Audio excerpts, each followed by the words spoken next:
Eh bien, bienvenue les amis. On continue nos études sur le beau livre de la Genèse.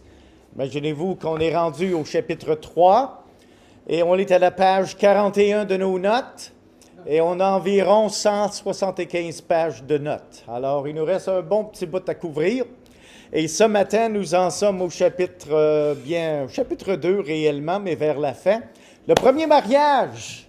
Wow, c'est excitant. Le premier mariage de tout. Et je me rappelle de mon premier mariage. Et c'est mon seul mariage. Et le Seigneur est bon. Et puis, je me rappelle que 10 ans après que j'ai été marié, j'ai eu un désir de rencontrer mon beau-père, de l'inviter au Tim Hortons et de lui demander une question pratique. Et il a gracieusement accepté. On est arrivé au Tim et je lui ai dit, voici ma question. Ça fait 10 ans maintenant que je suis marié à ta fille et quand j'ai demandé pour marier ta fille, après une semaine de l'avoir vue et de l'avoir connue, comment te sentais-tu réellement à l'intérieur? Tu veux pas aller là pantoute. Je lui ai dit, c'est moi qui paye ton café, là? Ça fait 10 ans que j'attends ta réponse. Il dit, OK, mais oublie pas, tu me l'as demandé, là. Ben, il dit, je me sentais comme je venais tout juste de donner un violon de 20 000 $ à un gorille. Tu réponds quoi à quelqu'un que ça fait 10 ans qu'il est ton beau-père? J'ai tout simplement répondu la première chose qui m'a passé à travers l'esprit. Et je lui ai dit, ben mon cher beau-père, au moins ce gorille a joué 4 belles tunes sur ton violon. Tu as 4 beaux petits-enfants. Eh bien, comme introduction... Eh bien, vous avez certainement entendu la conversation dans un restaurant, peut-être. Chérie, comment peux-tu dire que nous ne communiquons pas? Juste hier, je t'ai envoyé un texte concernant le message que tu m'avais laissé sur mon répondeur. On dit qu'un des problèmes dans le mariage, c'est la communication. Eh bien, peut-être que vous avez entendu parler des nouveaux mariés. Durant la lune de miel, il faut le faire. Le mari a dit à sa jeune femme, pendant qu'il marchait main dans la main, « Maintenant que nous sommes mariés, chérie, j'espère que ça ne te fait rien si je mentionne quelques petits défauts que j'ai remarqués en toi. » « Pas du tout, répliqua la jeune femme avec un sourire sarcastique, « car ce sont ces petits défauts qui m'ont empêché d'avoir un meilleur mari. » Ça valait la peine de la marier, celle-là. Zach, est-ce que tu veux tourner la chose, là? Merci. Un pasteur visitait la classe d'école du dimanche de 4e année, afin de parler à la classe sur l'importance du mariage dans la Bible. Dans son introduction, le pasteur demanda à la classe si quelqu'un savait ce que Dieu avait dit sur le mariage dans la Bible. Immédiatement, un jeune garçon répliqua, « Père, pardonne-leur, car ils ne savent ce qu'ils font. » C'est intéressant qu'est-ce qui peut sortir de la bouche des enfants. Un groupe de psychologues allemands, médecins et de compagnies d'assurance ont coopéré ensemble sur un projet de recherche qui avait pour but de découvrir le secret d'une bonne vie remplie de succès et d'une bonne production au travail. Ils ont fait une découverte très intéressante. Le secret, embrassez votre femme chaque matin avant de partir pour votre travail. Les scientifiques allemands ont découvert que les hommes qui embrassent leur femme chaque matin ont moins d'accidents d'automobile en s'en allant à l'ouvrage que les hommes qui n'embrassent pas leur femme. Intéressant. Ceux qui embrassent leur femme manquent moins de journées de travail dues à la maladie et gagnent en moyenne 20 à 30 % de plus que ceux qui n'embrassent pas leur femme. Ça vaut la peine d'embrasser sa femme. Si vous voulez une augmentation de salaire, bien, commencez par embrasser votre femme. 20 à 30 % de plus. C'est intéressant.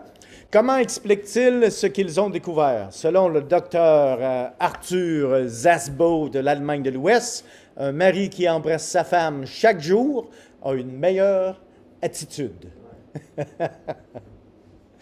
Eh bien, malheureusement, les statistiques sont ceci. 3 mariages sur 5 finissent par le divorce.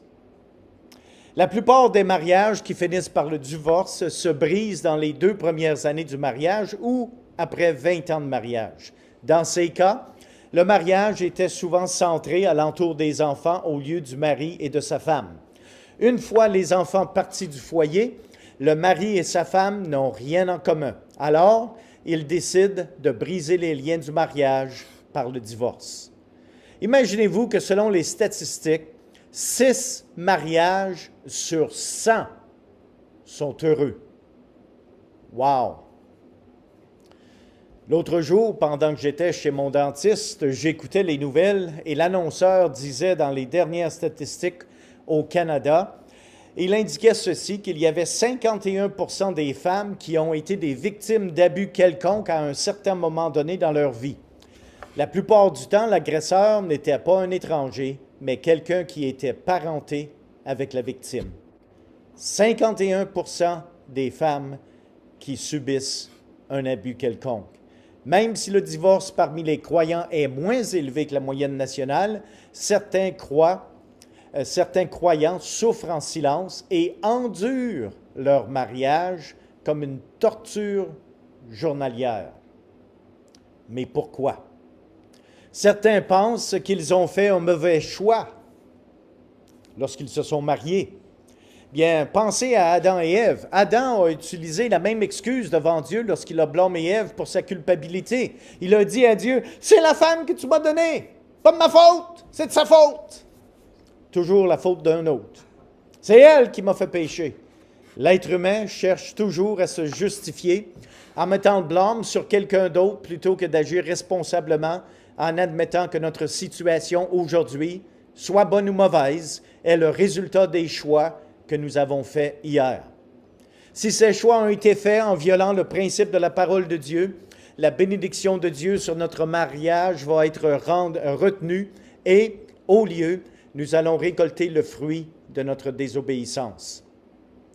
Si ces choix ont été faits en obéissance à l'enseignement de la parole de Dieu, sa bénédiction sera accordée en abondance et nous récolterons ainsi les fruits de notre obéissance. La réalité est ceci. Le divorce est une chose très courante de nos jours et ça ne veut pas dire que parce que quelqu'un est marié en tant que chrétien, qu'ils n'ont pas de difficultés. Le problème, souvent, c'est qu'un ou l'autre, parfois les deux, ne suivent pas les principes de la parole de Dieu. Remarquez ce que la parole de Dieu nous dit dans Nombre, et j'aimerais que vous puissiez tourner avec moi dans ce livre des Écritures, un principe de la parole de Dieu. Nombre, chapitre 32, verset 23. Mais si vous ne faites pas ainsi, vous péchez contre l'Éternel, sachez que votre péché vous atteindra. En tant que chrétien, même dans un mariage, les principes de la parole de Dieu sont là. Si le chrétien suit ces principes, il en récoltera les bénédictions. Mais la parole de Dieu nous donne le principe, sachez que votre péché vous atteindra. Parce que nous sommes chrétiens, ça ne veut pas dire qu'on ne pêche pas.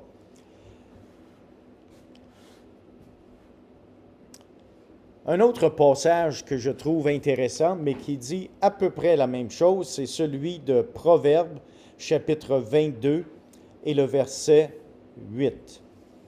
Celui qui sème l'iniquité moissonne l'iniquité. Il y a un principe dans la parole de Dieu, même pour les croyants. Le fait qu'un homme et une femme chrétiens sont mariés ensemble, ceci n'est aucunement une garantie de succès dans le mariage. C'est un bon départ, mais ce n'est pas une garantie de succès. Parce que pour avoir une garantie de succès, il faut suivre les principes de la parole de Dieu. Alors, ça demande, oui, que les deux soient chrétiens, mais que les deux également suivent les principes de la parole de Dieu. Ce qu'un homme sème, il le récoltera. Dans le Nouveau Testament, dans Matthieu chapitre 19, le verset 8, Jésus a dit ceci. Il leur répondit, « C'est à cause de la dureté de votre cœur que Moïse vous a permis de répudier sa femme. » Les gens, les disciples avaient une question. Alors, si ça ne fait pas notre affaire dans le mariage, Seigneur, on a juste à divorcer notre femme. Puis le Seigneur a répondu ceci. Il a dit, « C'est à cause de la dureté de votre cœur que Moïse vous a permis de répudier vos femmes. » Mais remarquez le prochain commentaire de Jésus. « Au commencement, il n'en était pas ainsi. » Au début, dans le jardin d'Éden, l'homme n'était pas dur envers sa femme. Alors ce matin, j'aimerais qu'on puisse lire ensemble Genèse, chapitre 2, versets 18 à 25. Et nous allons utiliser ce passage dans notre étude de ce matin. L'Éternel Dieu dit, « Il n'est pas bon que l'homme soit seul. Je lui ferai une aide semblable à lui. » L'Éternel Dieu forma de la terre tous les animaux des champs et tous les oiseaux du ciel, et il fit venir vers l'homme pour voir comment il les appellerait, et afin que tout être vivant portant le nom que lui donnerait l'homme. Et l'homme donna ces noms à tout le bétail, aux oiseaux du ciel et à tous les animaux des champs, mais pour l'homme, il ne trouva point d'aide semblable à lui. Alors l'Éternel Dieu fit tomber un profond sommeil sur l'homme qui s'endormit. Il prit une de ses côtes et referma la chair à sa place. L'Éternel Dieu forma une femme de la côte qu'il avait prise de l'homme, et il l'amena vers l'homme. Et l'homme dit, « Voici cette fois, celle qui est os de mes os et chair de ma chair, on l'appellera femme parce qu'elle a été prise de l'homme. C'est pourquoi l'homme quittera son père et sa mère, et s'attachera à sa femme, et ils deviendront une seule chair. L'homme et sa femme étaient tous deux nus, et ils n'en avaient point honte. » Alors, c'est le texte que nous avons devant nous ce matin, et nous allons le prendre verset par verset. Au tout début, eh bien, c'est intéressant que l'homme avait un problème. Et lorsque Dieu a dit, Dieu a fait un seul commentaire négatif dans tous ses actes de création.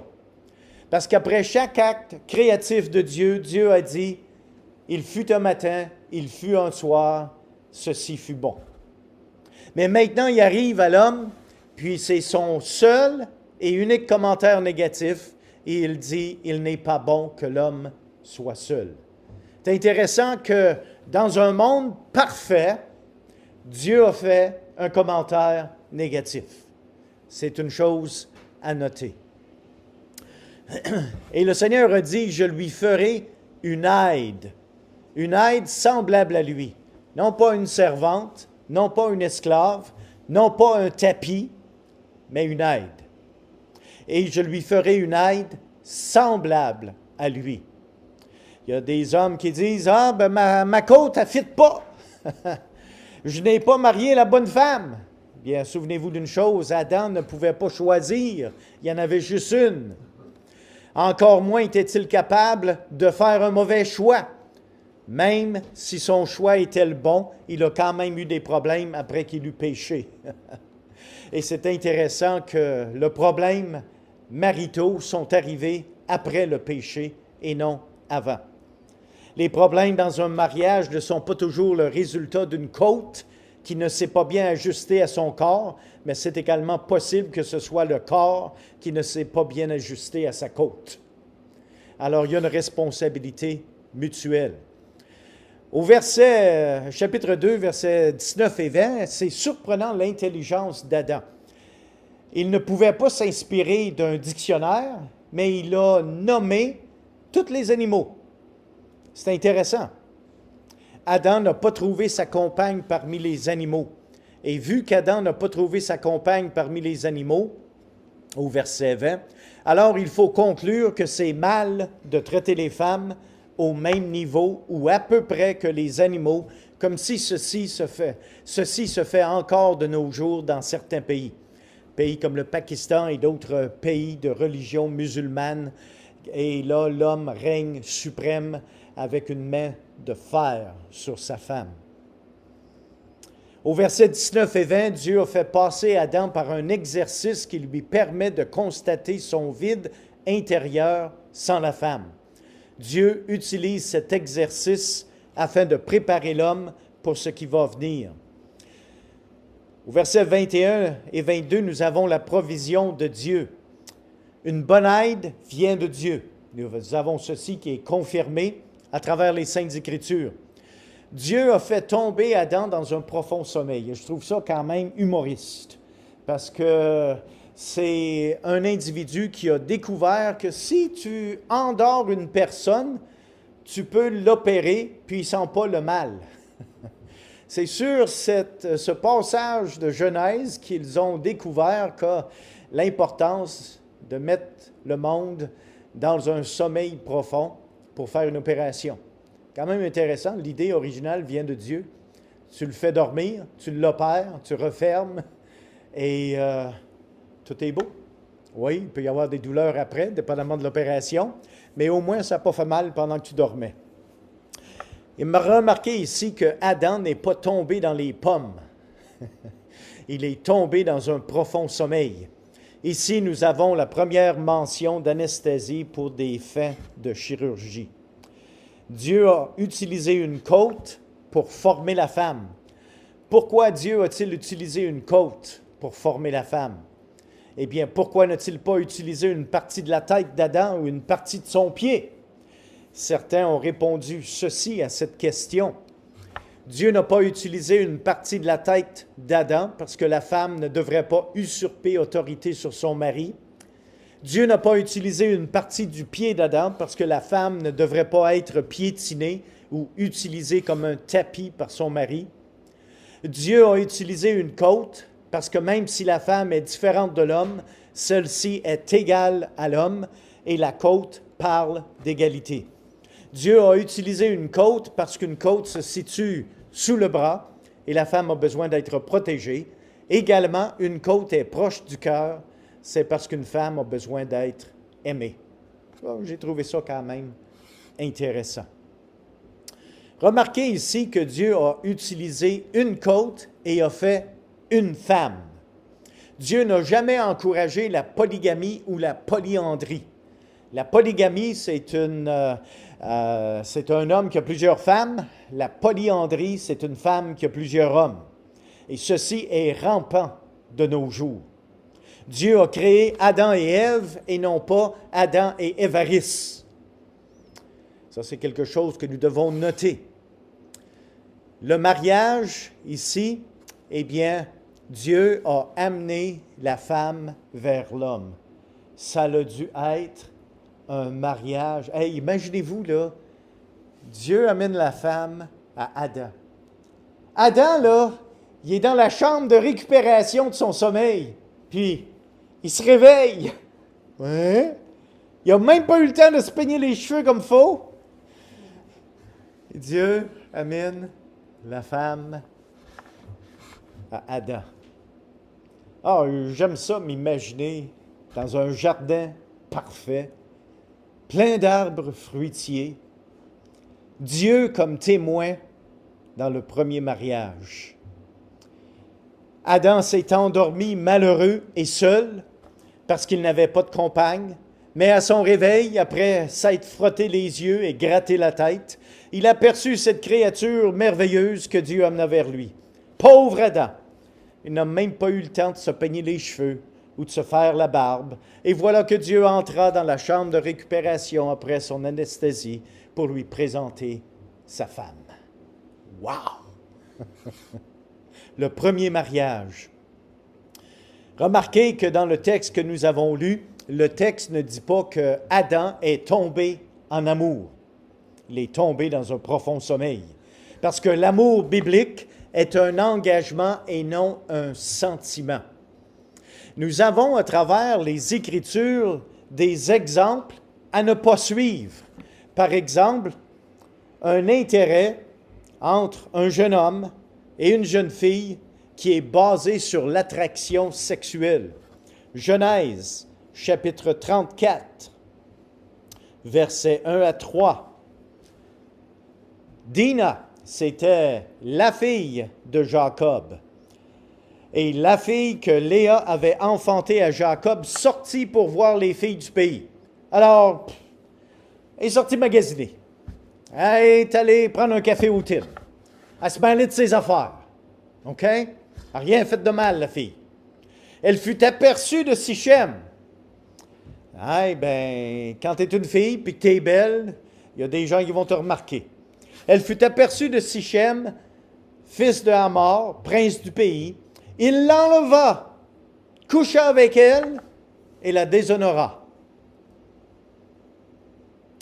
Maintenant, au verset 3, son cœur s'attacha à Dina, fille de Jacob. Il aima la jeune fille et sut parler à son cœur. Et suite à ça, vous pouvez lire le reste de l'histoire et toutes les personnes qui ont dû mourir à cause de cet acte. De quelqu'un qui a vu une fille, « Ha ha! T'as moi celle-là! » Il l'a pris de force. Il a su parler à son cœur. Quand les frères de Dina s'en sont rendus compte, eux autres, ils ont fait des actions qui ont coûté la vie à plusieurs personnes. La convoitise n'est pas de l'amour. Vous avez un autre exemple des Saintes Écritures dans 2 Samuel. 2 Samuel, chapitre 13. Vous avez l'exemple ici de Samson. 2 Samuel, chapitre 13, verset 1er. Après cela, 2 Samuel 13, c'est pas Samson, c'est Absalom. Absalom, fils de David, avait une sœur qui était belle et qui s'appelait Tamar. Et Amnon, fils de David, l'aima. Okay, là, on parle de demi-frère, demi-sœur, genre de contexte. Amnon était tourmenté jusqu'à se rendre malade à cause de Tamar, sa sœur, car elle était vierge et il paraissait difficile à Amnon de faire sur elle la moindre tentative. Alors, vous pouvez vous imaginer le contexte. Encore là, une femme, belle de figure, se mêle de ses affaires, elle est fille de roi. Son demi-frère, Amnon, qui est également fils du roi David, lui, là, il est en train de se faire gruger à l'intérieur parce qu'il a un désir, c'est de coucher avec sa demi-sœur. Et maintenant, il lui dit, au verset 3, Amnon avait un ami nommé Jonadab, fils de Chiméa, frère de David, et Jonadab était un homme très habile. Ça, là, un homme très habile, sage, conseiller du roi, mais en même temps, comment manipuler les événements pour en arriver à une situation où ce que tu peux obtenir ce que tu cherches. C'était ce genre de gars. Puis il lui dit, pourquoi devrais-tu ainsi chaque matin plus maigre, tu es fils du roi? Ne veux-tu pas me le dire? Amnon lui répondit, j'aime ta mort! Mais ce n'était pas de l'amour, c'était de la convoitise. Eh bien, quand ton père viendra te voir, tu lui diras, permets à Tamar, ma sœur, de venir me donner à manger et qu'elle prépare un mets sous mes yeux afin que je le voie et que je le prenne de sa bouche. Amnon se coucha et fit le malade. Je tremble, j'ai une fièvre. Eh bien, il fit le malade. Le roi vint le voir. Et Amnon dit au roi, « Je te prie que Tamar, ma sœur, vienne faire 2 gâteaux sous mes yeux et que je les mange de sa main. » David envoya dire à Tamar dans l'intérieur des appartements, « Va dans la maison d'Amnon, ton frère, et prépare-lui un mets. » Tamar alla dans la maison d'Amnon, son frère, qui était couché. Elle prit de la pâte, la pétrit. Puis là, lui, il est là, il fait le malade dans le lit, là, puis il est en train de passer dans son imagination toutes les pensées qu'il peut possiblement y avoir d'une façon pervertie. Mais Amnon refusa de manger. Il dit, « Faites sortir tout le monde. » Et tout le monde sortit de chez lui.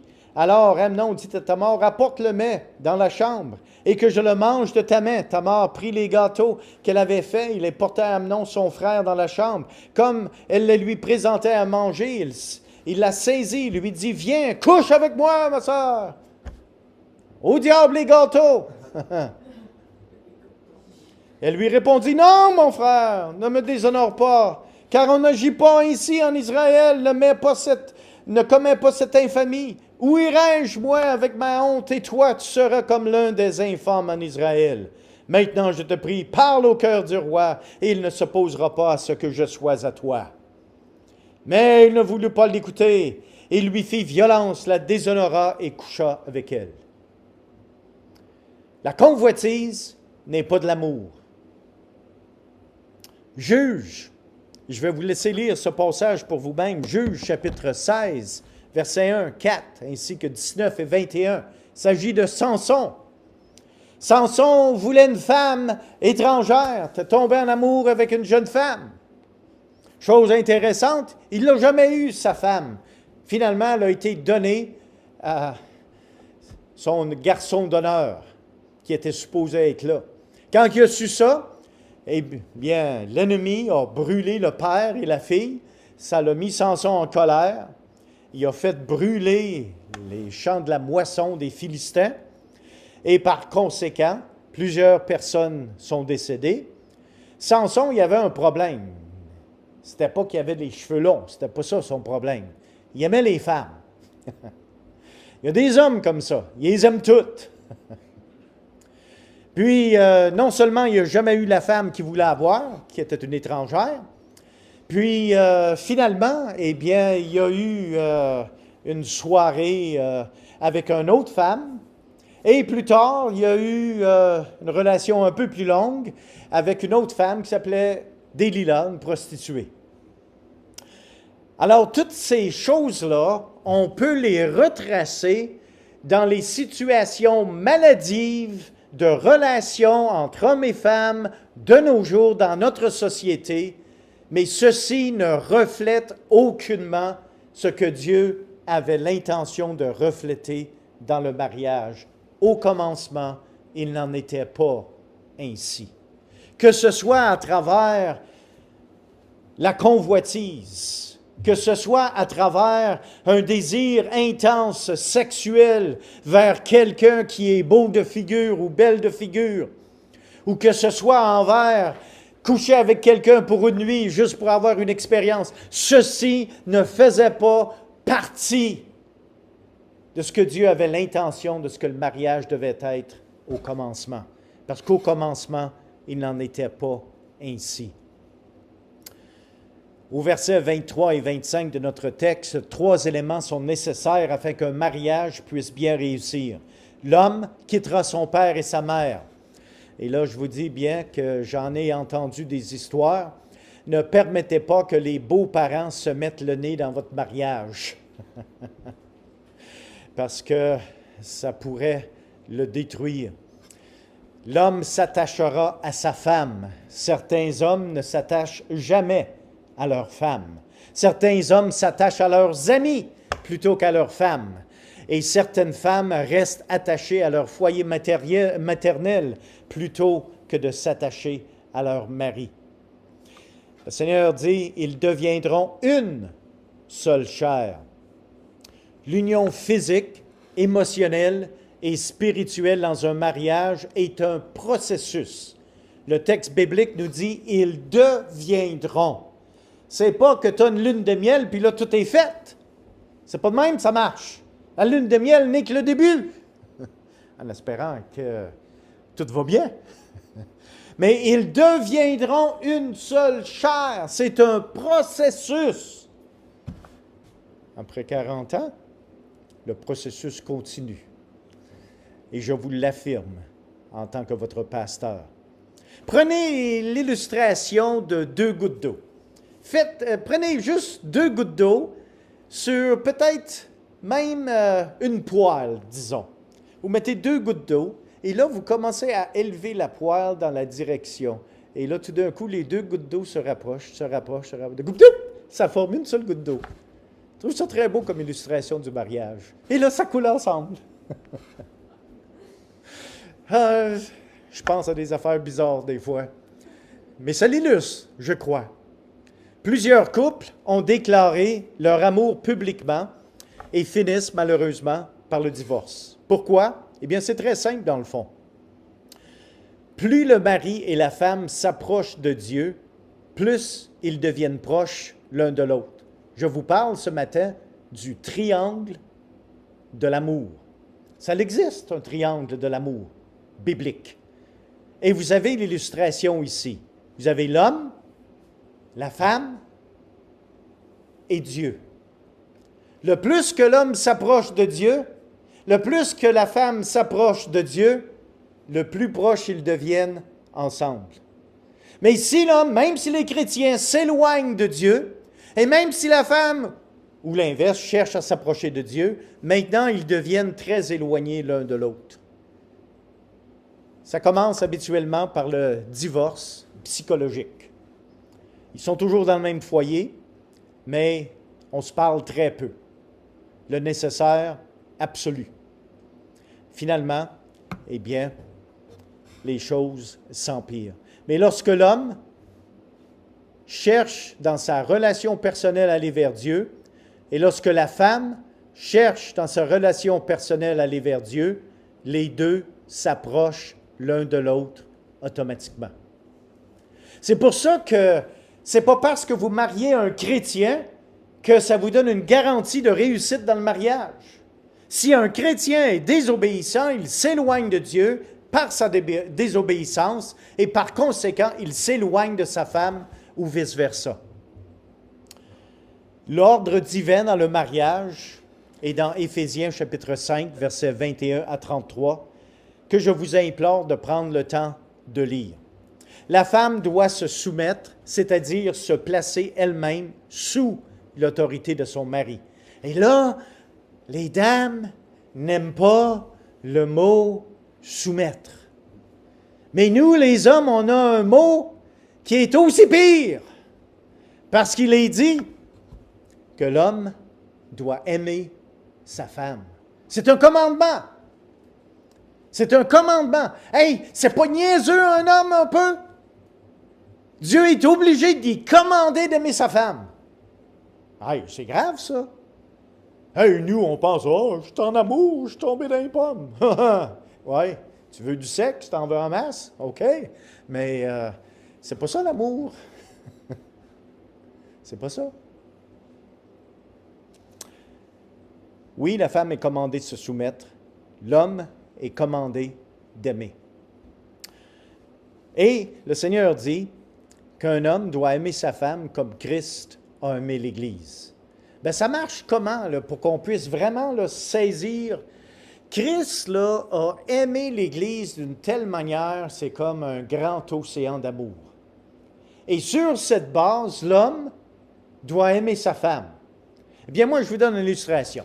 Imaginez-vous qu'à chaque jour, vous allez dans l'océan d'amour de Christ qui a aimé l'Église avec votre chaudière pour la remplir d'amour, pour la ramener à la maison vers votre femme.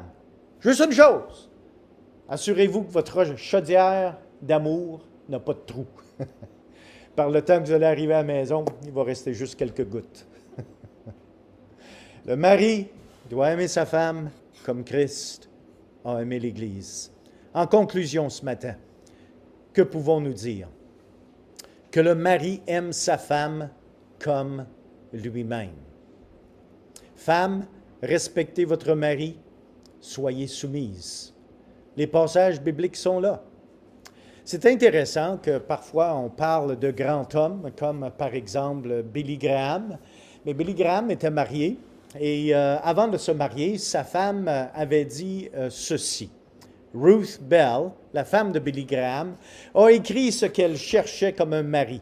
« Mon mari doit être si grand que lorsqu'il est à genoux, il peut atteindre le ciel. Ses épaules doivent être assez larges pour porter le poids d'une famille. Ses lèvres doivent être assez fortes pour sourire et assez fermes pour pouvoir dire non au mal, mais assez tendres pour embrasser. Son amour doit être enraciné dans la profondeur de Christ. Ses bras doivent être assez forts pour tenir un petit enfant et le consoler. Trouvez ça quand même bien. Alors, souvenons-nous d'une chose. Tout ce que nous croyons sur le mariage doit être basé sur ce que était l'intention et le désir de Dieu au commencement. Oui, le mariage, c'est un jardin. Un jardin, si tu ne le travailles pas, ça va pousser, tout seul, mais ça ne sera pas des bonnes choses.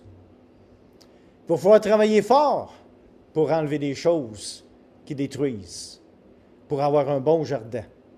Je vous encourage, par la grâce de Dieu, de travailler fort, parce qu'au commencement, il n'en était pas ainsi. Que le Seigneur vous bénisse et vous garde dans votre mariage.